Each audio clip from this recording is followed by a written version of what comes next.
Hello बच्चों, चलिए प्रश्न को पढ़ते हैं। बॉयल के ताप पर वास्तविक गैस के लिए संपीड्यता गुणांक Z होता है 1 के बराबर, 0 के बराबर, 1 से कम या 1 से अधिक। ठीक है, इनमें से कोई एक विकल्प हमें बताना है।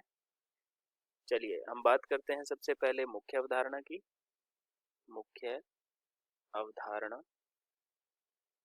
मुख्य अवधारणा में हम लिखेंगे बॉयल के ताप पर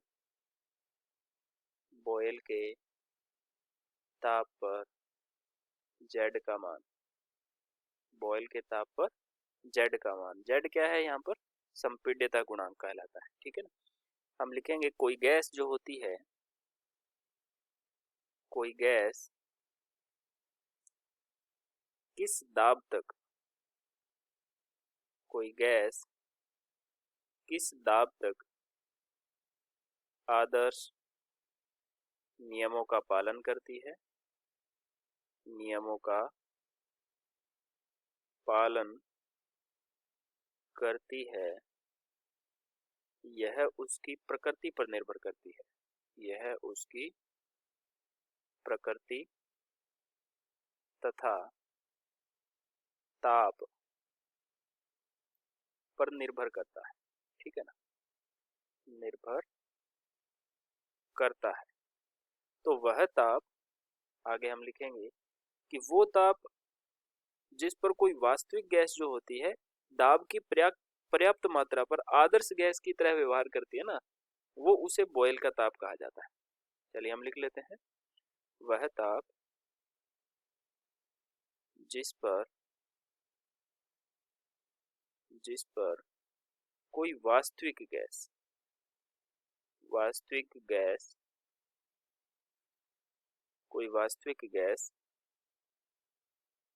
दाब की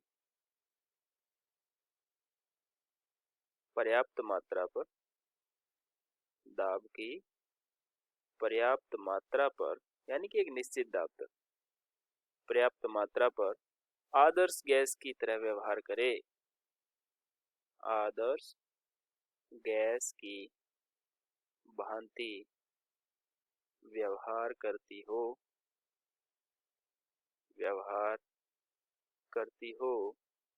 बॉयल का ताप कहते हैं। उसे बॉयल ताप या बॉयल बिंदु कहा जाता है। ठीक है ना, अब हम बात करते हैं कि बॉयल के ताप। बॉयल का ताप उसको कहते हैं जहां पर कोई भी जो वास्तविक गैस होती है वो आदर्श गैस की तरह व्यवहार करे। ठीक है ना, तो उन्होंने कहा, बॉयल ने कहा कि पीवी जो होता है वो नियत रहना चाहिए या स्थिर रहना चाहिए, स्थिर है। ठीक है, और जहां पर पीवी स्थिर रहेगा वहां पर संपीड्यता जो है, दाब और आयतन अगर स्थिर है तो वहां पर संपीड्यता जो होती है ना, संपीड्यता वो आदर्श स्थिति हो जाती है, उसकी संपीड्यता की आदर्श स्थिति।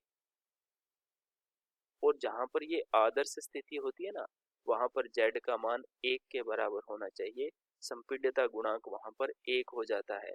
अगर Z का मान बढ़ जाता है 1 से या Z का मान कम हो जाता है 1 से, तो वहां पर ये आदर्श गैस जो होती है, ये जो वास्तविक गैस होती है वो आदर्श गैस की तरह व्यवहार नहीं करती, उसमें विचलन आ जाता है। क्या आ जाता है? वहां पर विचलन आ जाता है।